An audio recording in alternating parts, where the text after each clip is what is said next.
Bismillahirrahmanirrahim. Assalamualaikum warahmatullahi wabarakatuh.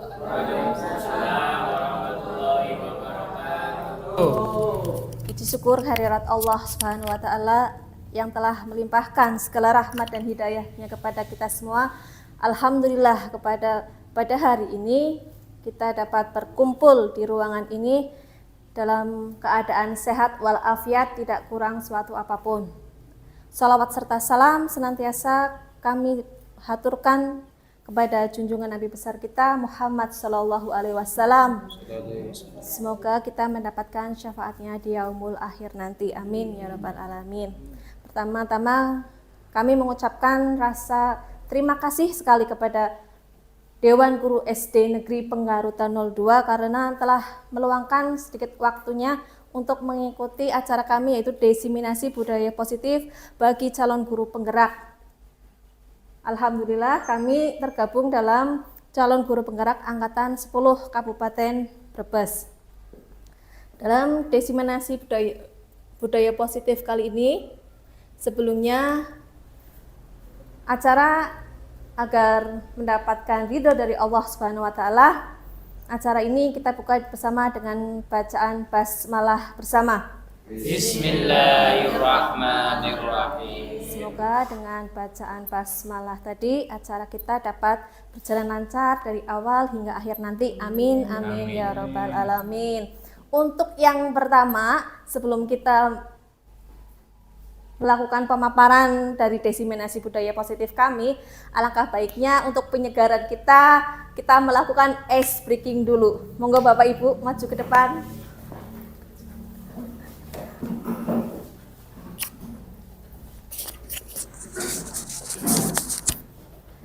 Monggo Ibu-ibu putri sebelah sini, Bapak-bapak sebelah sini. Nah, ya hadap sini, hadap sana semuanya. Saya di sini. Oke. Kita akan melakukan sebuah permainan apa ya, untuk fokus agar kita lebih fokus ya. Permainan ini kita beri judul menangkap loli. Menangkap apa nggih? Loli. Menangkap loli ya. Menangkap loli judul. Nanti kalau saya mengucapkan kata loli, jadi ibu-ibu harus nanti tangannya seperti ini. Nah, seperti ini. Kanan, nah, kayak gini. Nggih? Ya. Nggih. Nanti jika saya mengucapkan loli, Bapak dan Ibu mengejar telunjuknya temannya. Ya. Berarti Pak Sapri ke Pak Apip. Nah. Ya ora. Berarti kayak nah. Nah, oh itu bisa.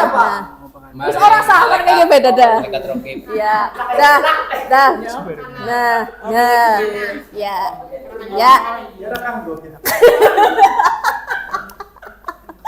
Nggih. Kalau saya bilang konsentrasi, jawablah konsentrasi dimulai. Konsentrasi dimulai. Ya, angkat tangannya. Di sebuah desa, hiduplah sepasang suami istri. Suami istri itu hidup dengan penuh bahagia. Alhamdulillah, suami istri itu dikaruniai 4 orang anak. Anak yang pertama, Lila, Lelu, Lili, dan Loli. Salah Pak.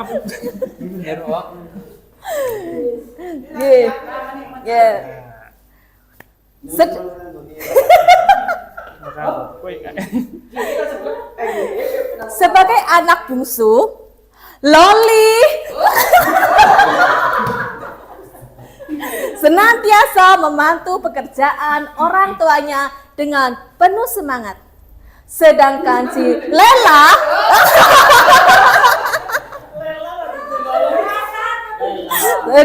Lela kerap sekali membantu pekerjaan Lili. Dan akhirnya pun Loli beranjak. Oh iya. Ya, dan terima kasih untuk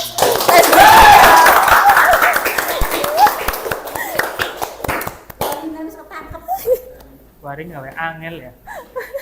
Nyong ngomong SPG apa? Iya.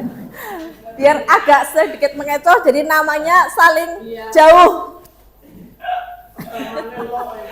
Iya. Kalau ya.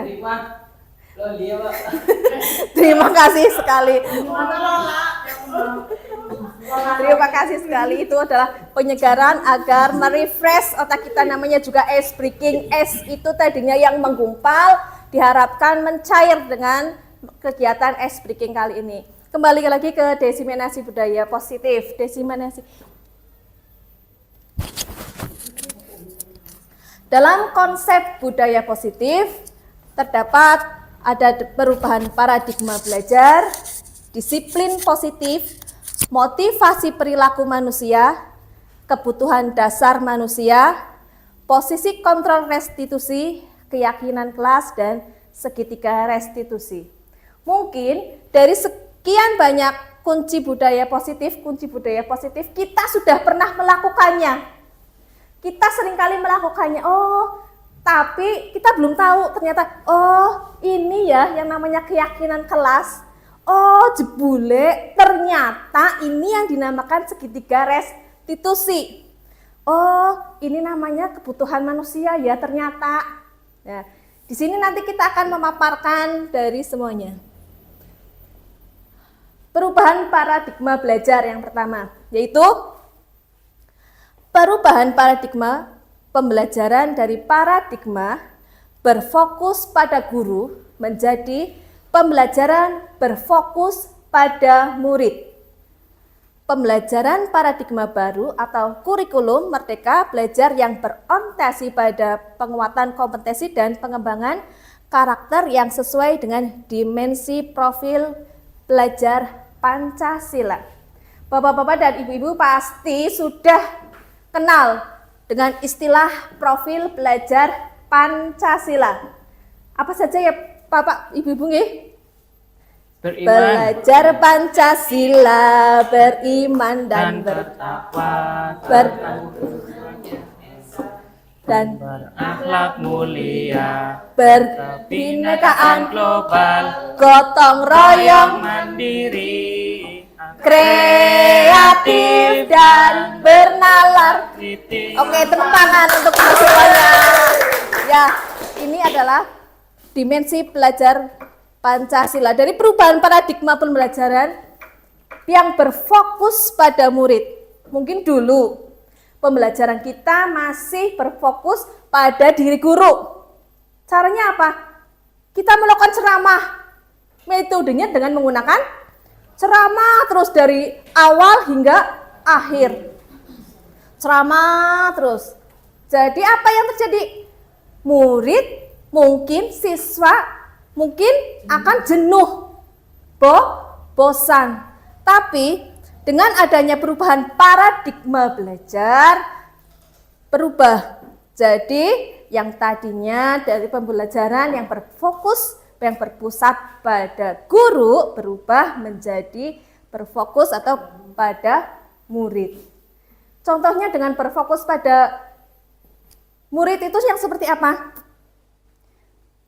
Dengan keinginan siswa. Iya, dengan keinginan siswa sesuai dengan kodratnya.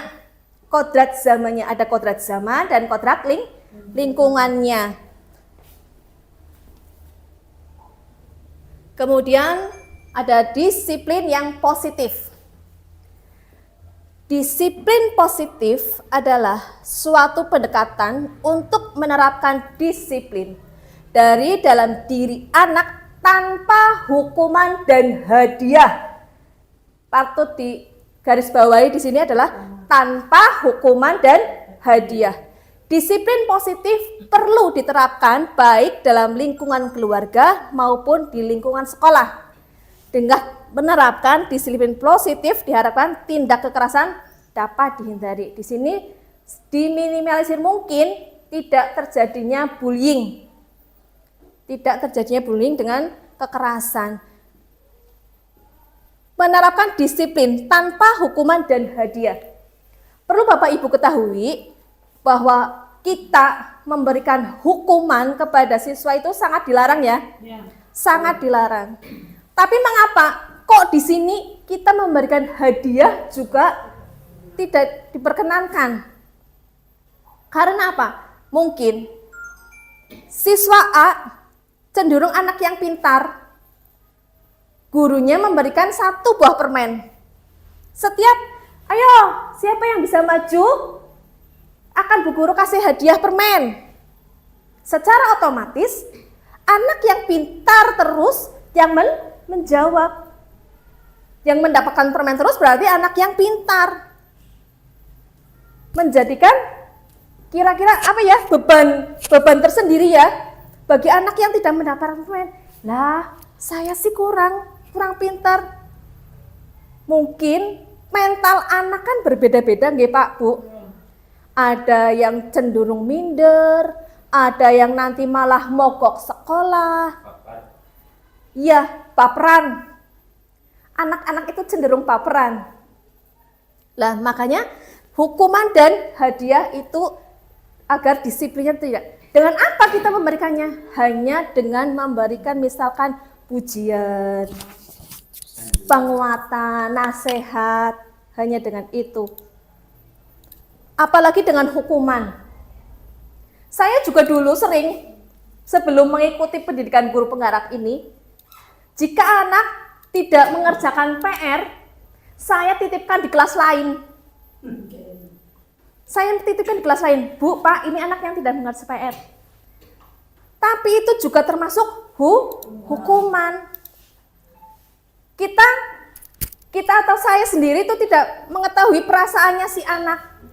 Nantinya malu, minder, ya, itu termasuk hukuman. Bisa juga ada hukuman yang positif. Bapak Ibu perlu ketahui ada hukuman yang positif. Misalnya apa? Tidak mengerjakan PR, membaca. Tidak ada pengerjaan mengaji. Ya, padahal itu kan positif nggih. Itu padahal positif. Tapi nanti si anak mengiranya saya dihukum. Oh, nanti suruh membaca, dihukumnya membaca. Padahal itu menggiring kedisiplinan. Nah, itu dari disiplin yang positif. Kemudian motivasi perilaku manusia. Dianus Gose menyatakan ada 3 motivasi perilaku manusia. 1, untuk menghindari ketidaknyamanan atau hukuman. 2, untuk mendapatkan imbalan atau penghargaan dari orang lain. 3, untuk menjadi orang yang mereka inginkan dan menghargai diri sendiri dengan nilai-nilai yang mereka percaya. Di sini kita sudah paham betul dari ketiga ini.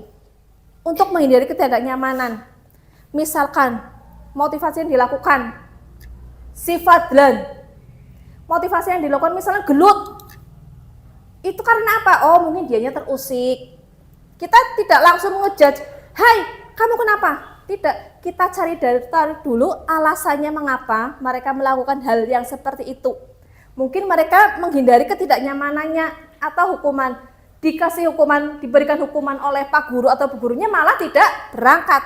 Itu berarti dia menghindari dari hukuman. Lah, nanti yang berangkat tidak mengerjakan PR atau mangkat tidak bisa perkalian, nanti saya dihukum. Nanti saya dikasih PR lagi. Nanti saya diberi tugas lagi tambahan, seperti itu. Kemudian untuk mendapatkan imbalan atau penghargaan orang lain, ini tak jelas. Yang seperti tadi dijelaskan. Motivasi belajar. Oh, jadi pemikirannya saya nanti kalau bisa menjawab dikasih jajan permen sama Bu Guru. Motivasinya yang seperti itu. Kemudian untuk menjadi orang yang mereka inginkan dan menghargai diri sendiri dengan nilai-nilai yang mereka percaya. Meniru orang lain. Ben ibarat apa ya? Dia itu tidak pede. Dia tidak pede dengan dirinya sendiri, sehingga dia meniru orang lain.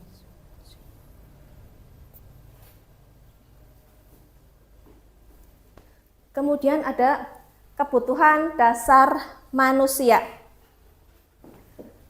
Kebutuhan dasar manusia adalah hal yang harus terlebih dahulu terpenuhi agar manusia dapat bertahan hidup dan melanjutkan hidupnya. Dari kebutuhan dasar manusia ini ada 5, yaitu 1. Kebutuhan bertahan hidup, 2. Kebutuhan kasih sayang dan rasa diterima, 3. Kebutuhan pengakuan atas kemampuannya, 4. Kebutuhan akan kebebasan, dan 5. Kebutuhan akan kesenangan. Misalkan kebutuhan bertahan hidup. Anak-anak kalau sudah waktunya istirahat, hawanya itu sudah gelisah, gembrungsung, rungsang. Lah itu apa? Ini menunjukkan mereka untuk kebutuhan bertahan hidup. Karena apa? Lapar. Jadinya tidak konsentrasi lagi karena lapar, akhirnya pengen istirahat. Itulah kebutuhan bertahan hidup. Kemudian kebutuhan kasih sayang dan rasa diterima. Di sini misalkan Fadil di kelas 3. Ki bocah nakal terus nih sekolahan. Ternyata setelah diselidiki di rumahnya kurang perhatian. Jadi di sekolahan membutuhkan perhatian dari orang tuanya dan dari guru kalau di sekolah. Jadi istilahnya caper Pak Apip. Kalau di sekolah caper sama guru biar diperhatikan. Jadinya mereka membuat ulah. Ben dilarui, nang, nok, jangan seperti itu. Nah, itu adalah kebutuhan kasih sayang dan rasa diterima. Kemudian kebutuhan pengakuan atas kemampuannya. Kebutuhan pengakuan atas kemampuannya yaitu dengan misalkan mengerjakan soal di papan tulis. Mengerjakan soal di papan tulis itu, kemudian anak-anak butuh apa? Oh, applause teman-teman. Nah itu dia merasa diakui. Oh ya, mereka mempunyai suatu kebanggaan tersendiri. Kemudian kebutuhan akan kebebasan. Kebutuhan akan kebebasan yaitu mereka juga butuh berimajinasi dengan apa yang mereka inginkan. Kita sering melakukannya dalam misalkan, ya nak, menggambar. Guru menggambar apa? Bebas. Nah, seperti itu. Kebutuhan akan kebebasan. Kemudian kebutuhan akan kesenangan. Anak-anak tentunya sering kepada kita bermain. Karena apa? Seyogyanya anak itu adalah hanya bermain. Pemikiran kan hanya bermain. Lah, kebutuhan akan kesenangannya apa? Setiap jam istirahat, anak-anak sudah gelisah, sudah memegang bola, ya, hawane pengen sekali bermain, bahkan kurang waktu masuk, sudah jam pembelajaran dimulai, sudah apa ya, masih aja bermain. Sedang bu gurunya menerangkan, kadang-kadang juga anak yang lari. Ya itu kebutuhan akan kesenangannya. Posisi kontrol restitusi. Berdasarkan pada teori kontrol, Dr. William Glasser berkesimpulan bahwa ada 5 posisi kontrol yang diterapkan seorang guru, orang tua, ataupun atasan dalam melakukan kontrol. Yang pertama, kita berposisi sebagai penghukum. 2, pembuat rasa bersalah. Kemudian sebagai teman, sebagai pemantau, dan sebagai manajer. Misalkan kita sebagai seorang penghukum, kita berposisi di seorang penghukum. Kita senang menghardik anaknya. Biasanya kalau penghukum itu kan dengan suara yang keras, sangar, garang ya. Nah, penghukum di sini misalkan, "Hai Anto, sini kamu. Mengapa kamu datangnya telat? Mengapa kamu tidak mengerjakan PR?" Si penghukum ini, di posisi penghukum ini, dia tidak mau tahu alasan yang diberikan oleh siswanya. "Lari sana kamu keliling lapangan 5 kali." Ya, seperti itu. Itu adalah posisi kita sebagai penghukum. Kemudian pembuat rasa bersalah. Di sini ada pembuat rasa bersalah. Misalkan dengan, "Mas, Mbak, Anto sini. Mengapa datang telat? Kamu tahu kan, telat itu melanggar aturan. Telat, kamu tahu kan, tidak mengerjakan PR, melanggar ketetapan kelas kita, keyakinan kelas kita."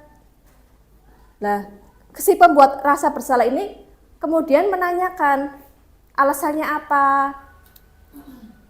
Ya, "Kamu seperti itu mengapa? Kamu tidak kasihan dengan Bu Guru?" Ya, misalkan seperti itu. Itu sehingga anak merasa bersalah. "Oh iya ya, saya salah, tidak mengerjakan PR." Itu posisi kontrol restitusi kita sebagai pembuat rasa bersalah. Kemudian sebagai teman yang sering kita lakukan pada anak didik kita, kita berposisi kontrol sebagai teman. "Mbak, Mas ini, mengapa sih kamu tidak mengerjakan PR lagi? Kenapa?" Ya, "Saya lupa Bu, saya ngantuk Bu." Lah, kalau ngantuk, kamu mengerjakannya sebelum sebelum maghrib. Sebelum tidur. Kalau sebelum tidur memang nggak bisa Pak, udah ngantuk. Ya, sesudah ngaji, misalkan seperti itu. Kemudian pemantau. Pemantau itu kita memantau anak kita. "Anto, kenapa kamu datang telat?" Iya, kan biar satu Pak. Oh iya.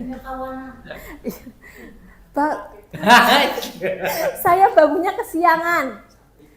Ya, kenapa? Ya, terus ada lagi yang manajer.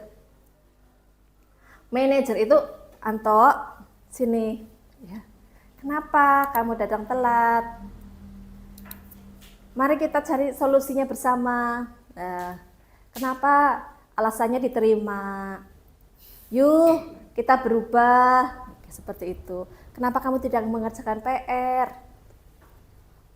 Yuk, ini cara-caranya." Nah, kalau itu pemantau sebagai manajer. Kemudian ada posisi contoh. Nah, di sini dengan pertanyaan-pertanyaannya, contoh posisi kontrol yang restitusi sebagai penghukum. Dalam posisi kontrol yang sebagai penghukum, yaitu, "Patuhi aturan saya," atau "Awas ya kamu." Nah, dengan ancaman-ancaman. Biasanya yang penghukum-penghukum itu dengan ancaman-ancaman. Kemudian pembuat rasa bersalah. "Berapa kali Ibu sudah menasihati kamu? Kamu seperti ini saja, tidak ada perubahan." Nah, itu sebagai pembuat rasa bersalah. Kemudian sebagai teman. "Ayolah, jangan berantem, nanti Ibu ditegur sama kepala sekolah." Ya, itu sebagai teman. Kemudian pemantau. Konsekuensinya apa? Kemudian manajer, apa yang sudah kita yakini yang seperti tadi. Bukankah kamu tidak mengerjakan PR itu sudah melanggar ketetapan kelas kita? Ya. Bukankah kamu itu tidak berangkat sekolah tanpa alasan sudah melanggar ketetapan kelas kita? Iya, yang apa Bu? Yang apa kita tanyakan? Yang disiplin, ketetapan kelas kita yang disiplin, seperti itu. Kemudian, "Ayo kita berubah bersama, kayak kita berubah, bisa ya berubah," seperti itu. Itu adalah yang manajer. Nah, sekarang adalah keyakinan kelas. Keyakinan kelas adalah persetujuan yang dibuat bersama antara guru dan murid selanjutnya akan ditaati bersama, yang bertujuan untuk menciptakan lingkungan belajar yang kondusif. Biasanya kita melakukan ini di awal pembelajaran tahun ajaran ya. Pertama kali masuk, kita selalu membuat keyakinan kelas. Saya dulu menggunakan bukan keyakinan kelas karena belum pendidikan guru penggerak, jadi saya menamainya kesepakatan. kesepakatan kelas, pakainya bukan keyakinan kelas. Itu contohnya, setiap anak saya kasih kertas. Nanti di situ apa aja yang mereka tuliskan dan konsekuensinya. Nah, di sini adalah contoh keyakinan kelas yang setiap anggota kelas saling menghormati dan tidak saling membuli. Untuk saling menghormati. Saling menghormati itu banyak sekali. Misalkan ada anak yang rewel atau ada anak yang seenaknya sendiri. Kita anak temannya itu jangan langsung mengejek, langsung mengatakan hey seperti itu, tapi secara baik-baik. Kemudian ada segitiga restitusi. Segitiga restitusi merupakan proses untuk menciptakan kondisi bagi murid untuk memperbaiki kesalahan mereka, sehingga mereka bisa kembali pada keyakinan kelas dan menumbuhkan budaya positif dalam diri. Restitusi ini dari seorang anak, misalkan mempunyai permasalahan, kemudian kita memvalidasi masalahnya dulu apa, mengapa terjadi, apa alasannya.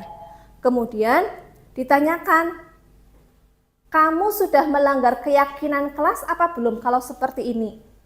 Nah, kemudian dijawab, kalau jawab, nah setelah itu kita sebagai guru memanajemen, membimbing.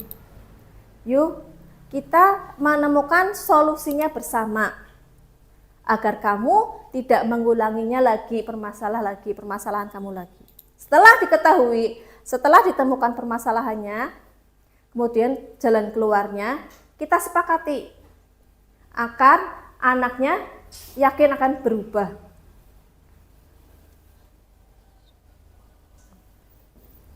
Kemudian ada tahapan-tahapan segitiga restitusi, yaitu 1. Menstabilkan identitas. 2. Validasi tindakan yang salah. Kemudian ada menanyakan keyakinan. Menstabilkan tindakan yang salah itu dengan cara menanyakan, kamu mengapa berbuat demikian? Kemudian fasilitasi tindakan yang salah. Kita membicarakan pada anak, bisa sih kon seperti ini, kenapa kamu seperti ini? Pasti kamu ada alasannya. Kamu alasan seperti ini, melakukan seperti ini, seperti itu apa? Kemudian menanyakan keyakinan. Keyakinan kelas apa yang tadi kamu langgar? Kemudian meyakinkan kembali agar perubahannya terjadi. Yuk, kita bersama-sama berubah setelah kita menemukan solusi yang bersama-sama.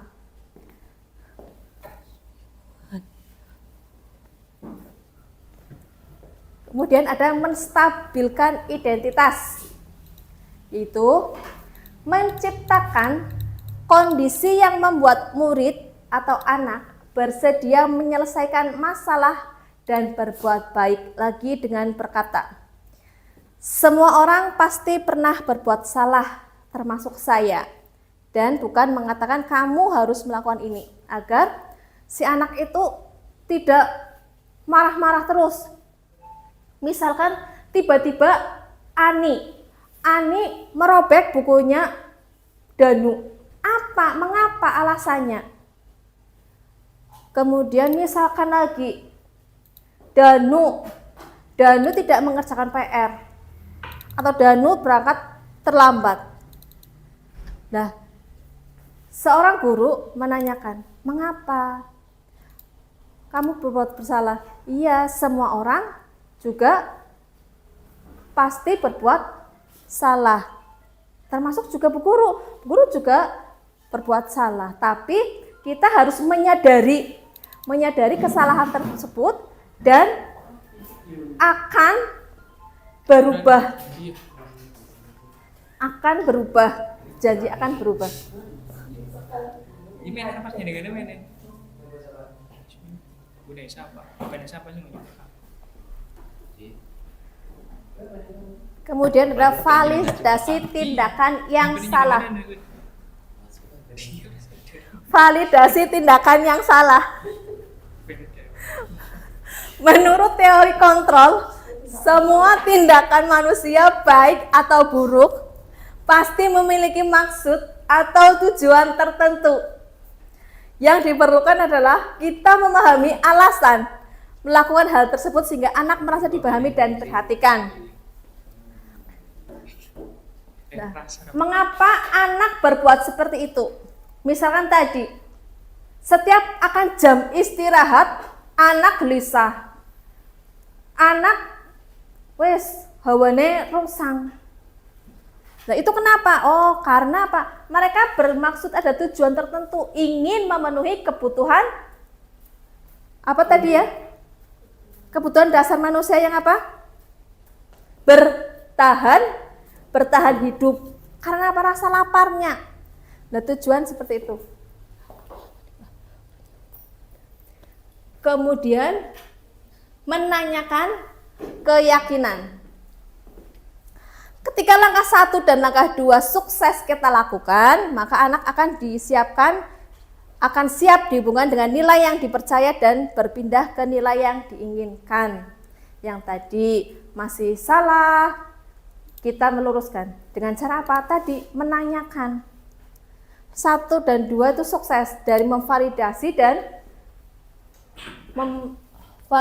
dan menstabilisasi identitas, itu sudah kita lakukan.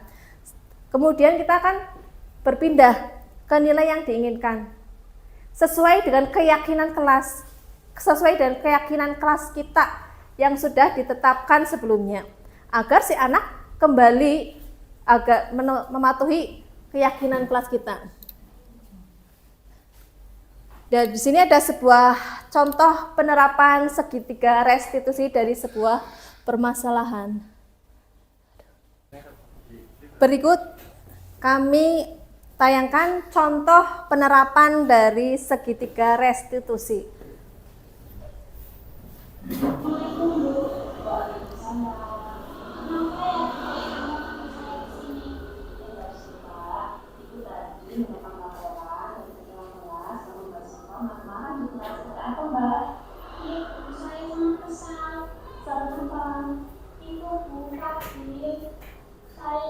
Selalu menyampaikan teman saya tidak mengatakan pekerjaannya sendiri. Oh, aku tahu, pasti nggak suka marah. Tapi sampai nggak suka lakukan keras. Saya memang subur dan tidak sengaja menyopek buku kaki. Aku tahu, Mbak Sulfa pasti salah. Iya, Bu. Karena Mbak Sulfa, ibu tahu kata Mbak Sulfa sudah belajar, masalah dengan sungguh-sungguh. Iya, Bu, saya kan sudah belajar dan mengerjakan susah-susah pekerjaan saya. Masa Pak bisa enaknya menyebabkan Mbak Sulfa apa Mbak Sulfa tadi keras, marah-marah, emosi. Menurut Mbak Sulfa itu telah melanggar dari ketetapan keyakinan kelas kita tidak? Melanggar, Bu. Kita tidak saling menghormati. Iya, saling menghormati. Menurut Mbak Sulfa, menghormati itu penting atau tidak? Sangat penting. Terus Mbak Sulfa tahu permasalahan dari Mbak Sulfa? Tahu. Mbak Sulfa mau nggak memperbaikinya? Mau. Kalau Mbak Sulfa mau memperbaiki kesalahan Mbak Sulfa, dengan cara apa coba Mbak Sulfa akan memperbaikinya? Mengajari teman. Mengajari ya. Ya, terus berarti apa? Saya akan mengajak Kaki belajar bersama Kaki, Bu. Mengajak Kaki belajar bersama. Terus bercakap baik-baik. Oh, belajar baik-baik dengan Kaki. Belajar bersama dengan Kaki lagi. Mengenali Kaki. Terus Mbak Sulfa menyadari kesalahan. Menyadari, Bu. Oh, berubah ya. Dengan cara tadi Mas Sulfa tidak boleh emosi di tengah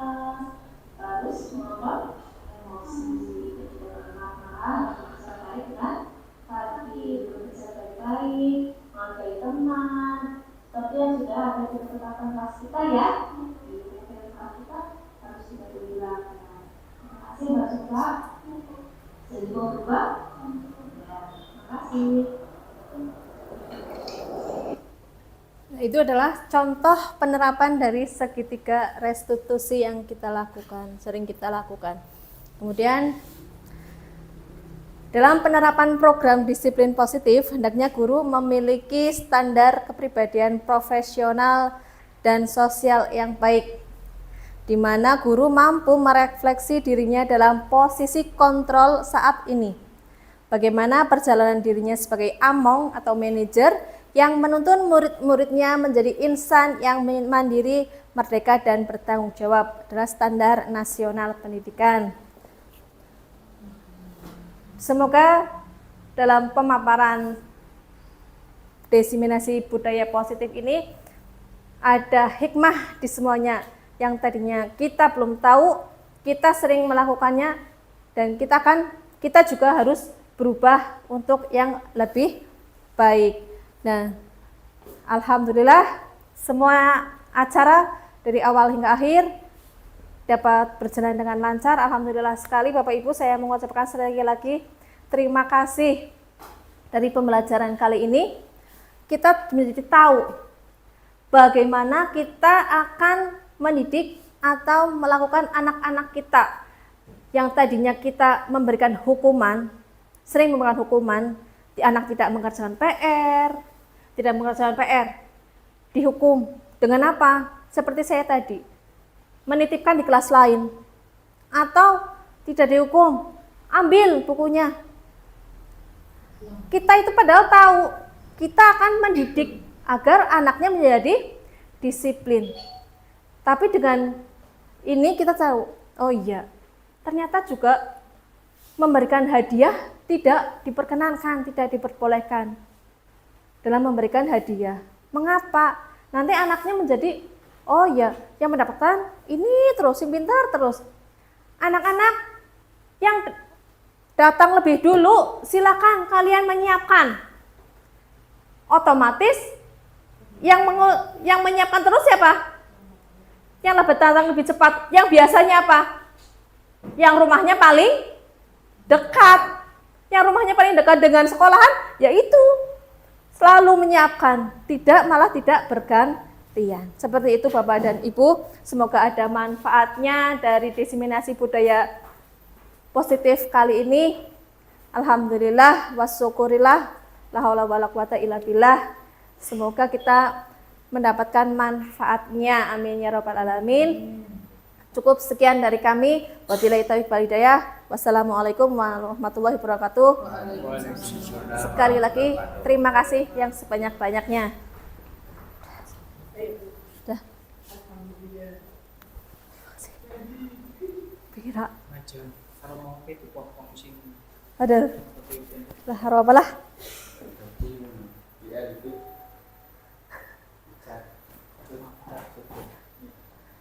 Setengah jam. Ya. Ada.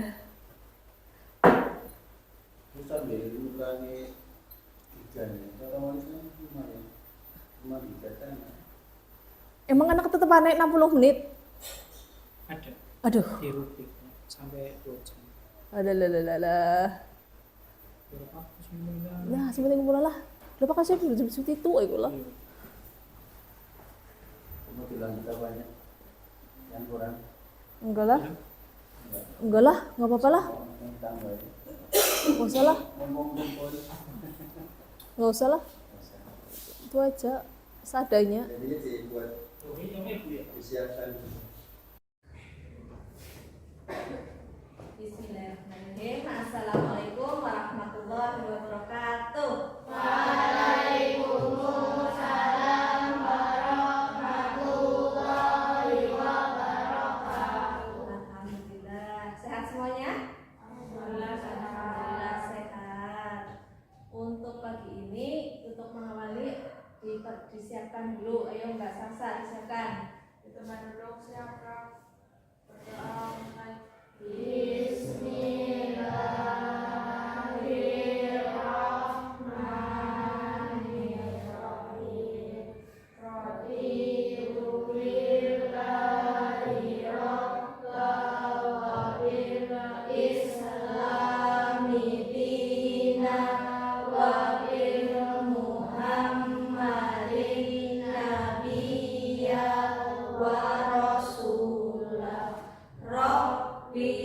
zidni ilman warzuqni fahman. Amin ya rabbal alamin. Assalamualaikum warahmatullahi wabarakatuh. Waalaikumsalam warahmatullahi wabarakatuh. Untuk yang pertama kita seperti biasa melakukan apa ya? Ice breaking. Ice breaking tepuk apa ya? Anti bullying. Anti bullying. Bullying siapa ya? Bullying nanti kembali. Bullying apa? Tindakan yang iya bisa kekerasan apa aja? Iya fisik, terus apa lagi? Lisan, fisik dan lisan. Ayo tepuk anti bullying. Jangan suka menyakiti, jangan suka memukuli, jangan suka caci maki. Bullying, no, sayang, teman, yes. Ya. Tepuk tangan untuk kita semuanya. Seperti ini setia, semangat. Mudah-mudahan dalam menerima pelajaran gampang masuk, gampang terserap. Amin. Dan untuk kali ini di awal pembelajaran, Bu Guru akan membuat sebuah kesepakatan. Agar apa? Kalian teratur, tertib. Karena sudah ada kesepakatan. Misalkan tidak boleh bermain di dalam kelas. Nanti yang bermain di dalam kelas mendapatkan teguran, mendapatkan sanksi. Seperti itu. Ya. Nanti yang tidak mengerjakan PR tidak disiplin. Seperti itu. Harus sepakat, harus dilaksanakan. Dilaksanakan dengan apa ya? Tanggung jawab. Dengan sepenuhnya tanggung jawab bahwa itu adalah sebuah kesepakatan kita, kesepakatan yang sudah disepakati bersama yang harus dilaksanakan. Nanti Bu Guru akan membagikan kertas, ya nanti ada kertas pink dan kertas hijau. Yang hijau nanti berisikan keyakinan kelas dan yang pink adalah kesepakatan kelas. Nanti kalian tuliskan apa yang akan menjadi kesepakatan di dalam kelas kita. Kita harus seperti apa? Ya, nanti setelah disepakati kita harus dilaksanakan sebaik-baiknya. Paham ya? Dari sini Bu Guru mempunyai kertas pink.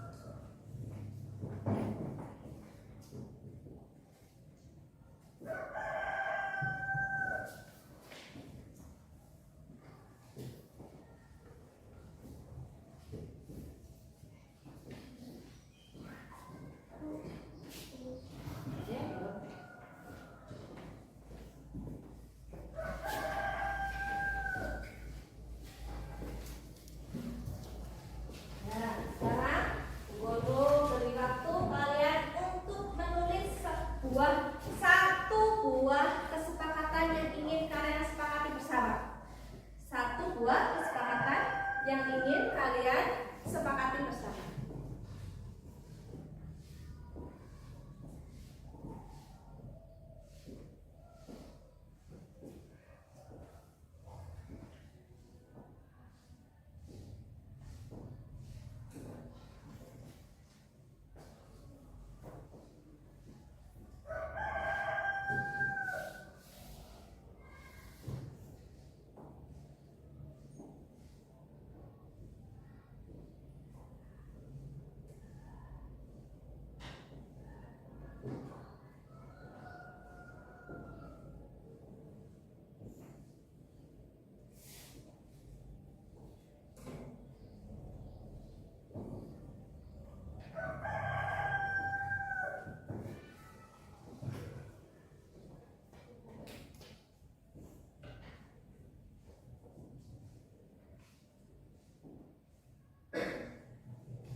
dalam menjalankannya.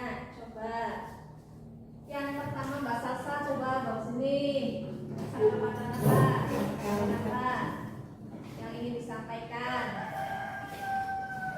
Baca yang keras. Menghormati guru. Menghormati guru. Sepakat atau tidak? Sepakat semuanya menghormati guru? Ditempelkan Mbak.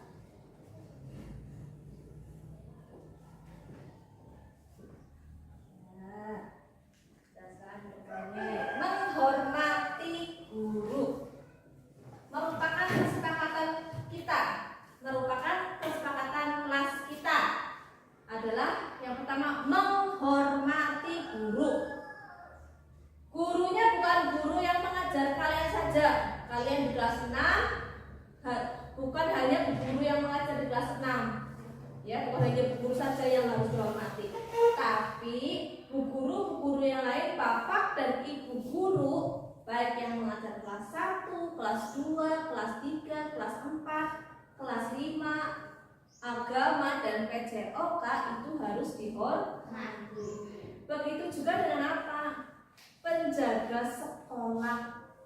Penjaga sekolah merupakan bagian dari keluarga besar SD Pengarutan 2, juga harus dihormati. Ingat, menghormati guru dan orang yang ada di sekitar kita, di lingkungan rumah kalian juga harus hormati. Paham ya? Harus saling hormati. Apalagi kalian di sekolah, tidak boleh sama bu guru nada bicaranya kayak sama temannya. Guru, main game. Guru, main game. Sopan atau tidak? Paling tidak. Kalau ingin mengucapkan atau ingin bertanya, sebaiknya apa ya? Mengangkat tangan dulu. Setelah bu guru mempersilahkan, barulah kalian mengutarakan apa yang akan kalian sampaikan. Ya, begitu juga dengan bu guru lain. Salam dulu. Terus yang pertama Pak, saling salam. Begitu juga dengan teman. Ya, harus dengan teman juga harus saling menghormati. Harus ingat di sekolah kita ada budaya berapa S? 5S. Apa saja? Senyum, salam, sapa, sopan dan santun. Itu harus selalu kita terapkan dalam kehidupan sehari-hari. Kemudian Mbak Medina, ayo. Mbak, Menjalankan piket sesuai jadwal. menjalankan piket sesuai jadwal. Sepakat atau tidak? Sepakat atau tidak? Sepakat. Menjalankan piket sesuai jadwal.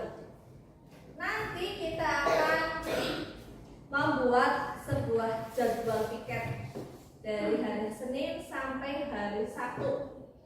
Nama-nama anaknya siapa saja, kelompoknya. Nah, piket disepakati juga mau dikerjakan di awal ya kalian berangkat atau di akhir pelajaran.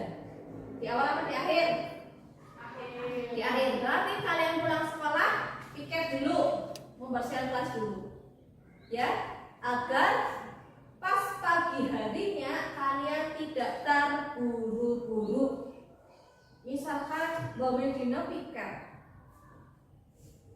pas di pulang sekolah kemarin Mbak Medina tidak nyapu, besok saja. Ternyata terburu-buru. Ya, cetar. Nah, akhirnya nyapunya jadi bersiapkan udah kelasnya. Makanya kita sudah sepakati melaksanakan jadwal piket sesuai jadwalnya, melaksanakan tugas piket sesuai jadwal dan waktunya setelah pulang sekolah.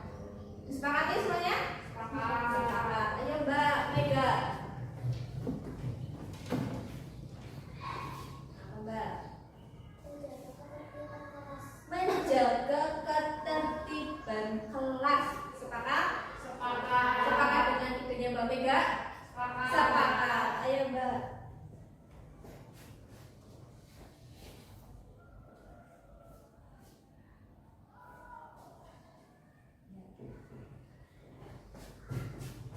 menjaga ketertiban kelas.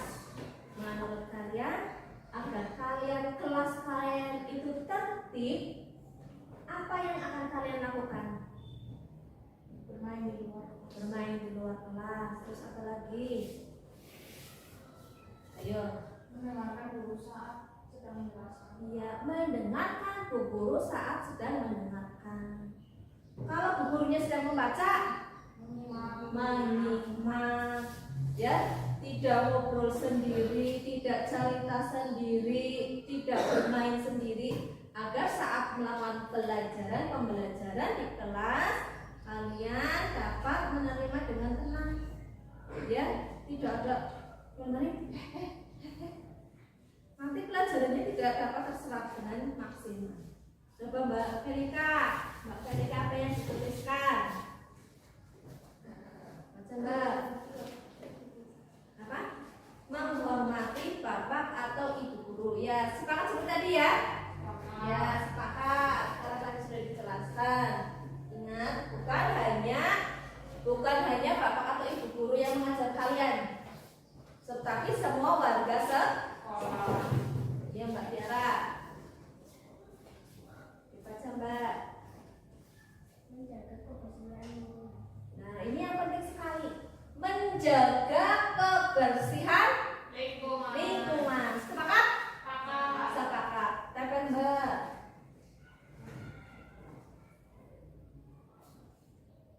Menjaga kebersihan lingkungan.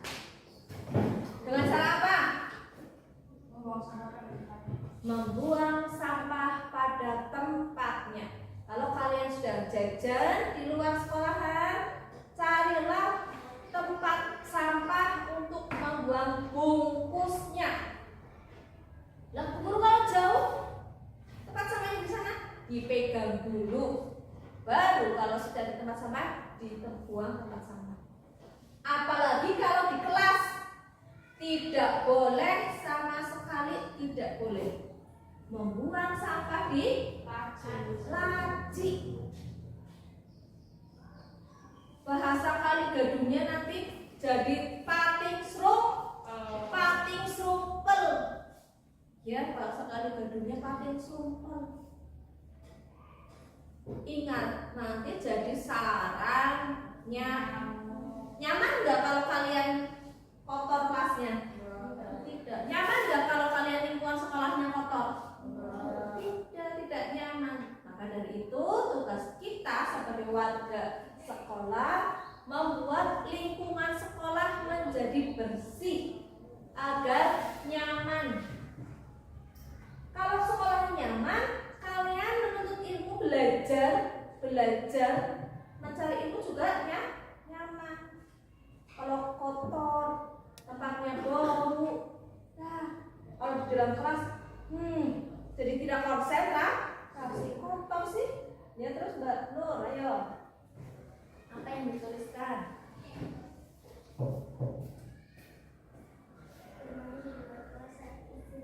Ya, bagus sekali. Bermain di luar kelas saat istirahat. Sepakat? Sepakat. Dan kan Mbak, bawa semua.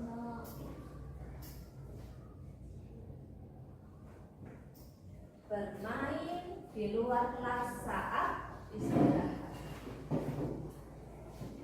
Di sekolahan sudah ada lapangan, halaman yang bisa kalian gunakan untuk bermain saat istirahat. Saat istirahat kalian bisa gunakan untuk bermain. Kalau di kelas hanya untuk belajar. Barangkali kalian bermain di kelas, main bola, lempar bola di kelas, nanti bolanya bisa terkena apa ya? Kaca, jendela, terus apa ini? Lampu. Yang lebih berbahaya lagi jika kalian berlarian, main kejar-kejaran di dalam kelas. Barangkali apa ya? Jatuh, karena di kelas itu banyak benda-benda yang lancip nih. Apa ya? Meja, kursi, ya. Kalau kalian lari-lari di kelas, kalian apa? Terjatuh, sobek, kalian sakit, Bu Guru juga kena imbasnya. Coba apa Bu Guru kena imbasnya apa? Dimarahin sama orang tua kalian. Bu Gurunya bagaimana sih? Ya, orang ada ini tidak menasihati anak-anak, padahal sudah ada kesepakatan kelas. Itu yang terjadi kalau sebuah kesepakatan tidak dijalankan dengan sungguh-sungguh. Sekarang kesepakatan lagi ya Mbak Cinta. Menghargai teman. Menghargai teman. Ayo. Sepakat atau tidak? Sepakat. Sepakat atau tidak? Sepakat. Sepakat. Cepat. Ya, menghargai teman. Coba Bu ingin tahu bagaimana kalian menghargai teman kalian? Bermain bersama, tidak tidak berbeda-bedakan, tidak pandang bulu, orang tidak peduli besar kecil, hitam putih, rambutnya keriting keriting lurus, ya, kurus gendut, bersama sama. Apalagi jika berbicara yang sopan, berbicara yang sopan, menghargainya seperti apa?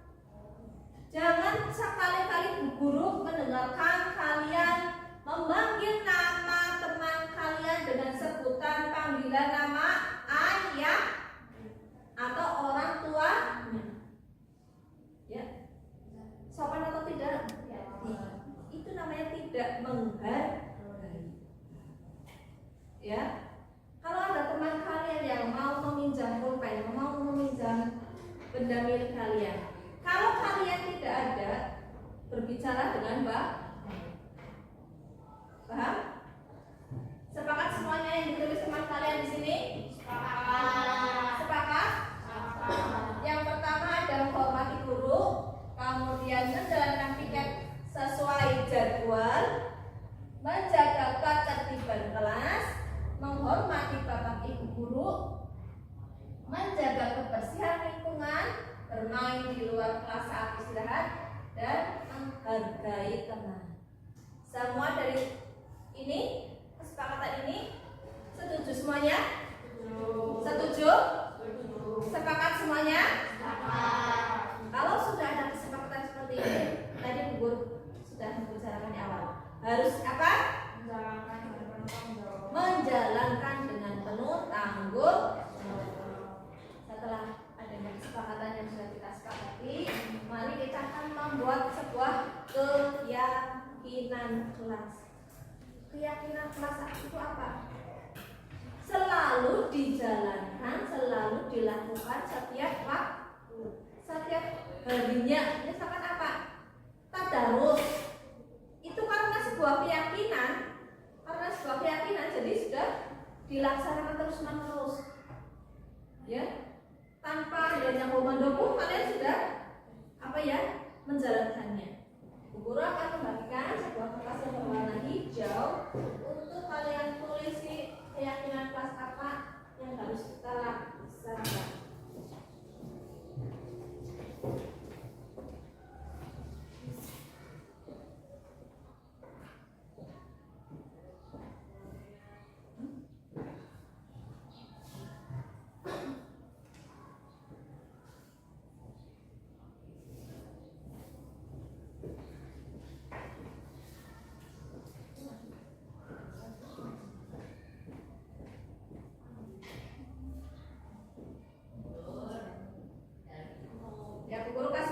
Beri waktu untuk kalian untuk menuliskan sebuah keyakinan kelas.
Mbak. Dari Mbak Cinta. Keyakinan kelas apa yang Mbak Cinta tulis? Kebersamaan. Kebersamaan. Ayo, kita harus yakini ya. Ya, karena kita kalau bersama-sama, ya, bermain bersama, belajar bersama, suasana kelas akan menjadi tentram, nyaman, dan baik. Kebersamaan merupakan suatu keyakinan kelas kita yang akan kita jalankan. Ayo Mbak Nur.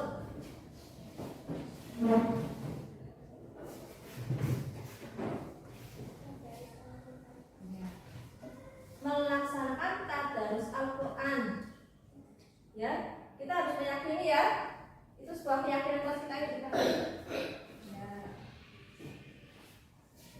tadarus Al-Quran. Karena kita alhamdulillah muslim semuanya, kita akan melaksanakan setiap harinya adalah tadarus Al-Quran. Kita harus melakukannya karena itu sudah menjadi sebuah keyakinan kita. Kita akan melaksanakannya terus menerus. Ayo.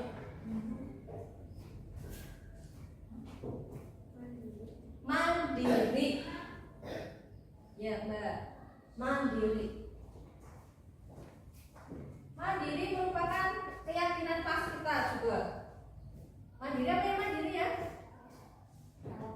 Apa-apa sendiri. Ya, berangkat sekolah sendiri, tidak usah gurunya telepon. Kenapa nggak berangkat?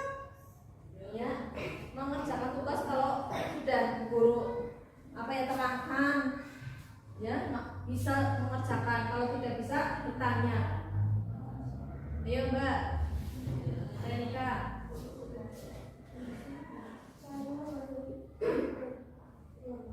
Ya, selalu menghargai dan menghormati.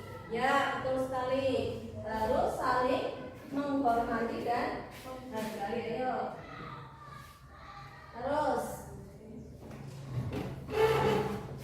Mbak Mega, apa Mbak Mega? Bersikap positif. Ya, bersikap positif itu yang bagaimana? Yang baik, Pak. Yang baik-baik, berbicara yang baik. Terus apa lagi? Perilaku yang baik, semuanya yang harus baik. Jangan usil sama temannya, jangan nakal sama temannya. Ayo, Bi. Mbak. Ayo Mbak Medina.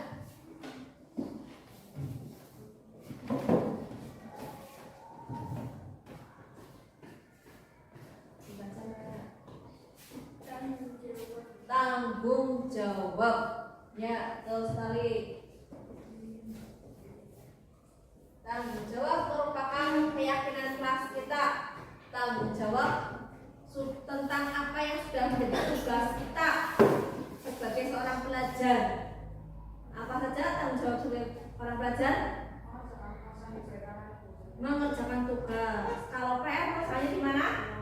Di rumah. Terus tanggung jawab apa lagi? Mengerjakan apa lagi? Tugas apa, Pi?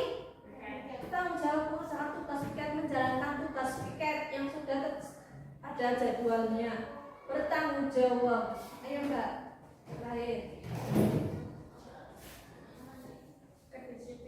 Kedisiplinan, ya. Kedisiplinan merupakan keyakinan kelas kita. Baik dalam disiplin berpakaian atau berseragam, disiplin masuk, ya, disiplin mengerjakan tugas, disiplin apa lagi? Ketertiban ya. Kalau ingat setiap hari Jumat, aduh, belum mampu. Nah, itu suatu tak disiplin. Disiplin berseragam. Hari Senin, Selasa menggunakan apa? Rabu, Kamis.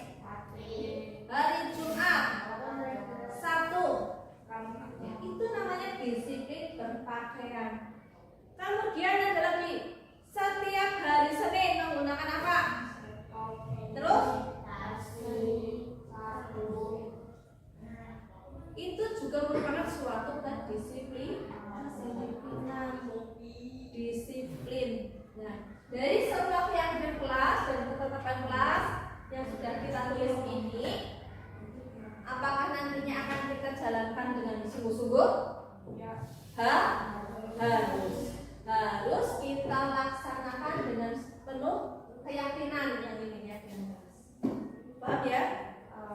ada tadarus setiap hari, terus ada apa lagi? Menghormati, berbicara yang baik-baik, berpikiran positif.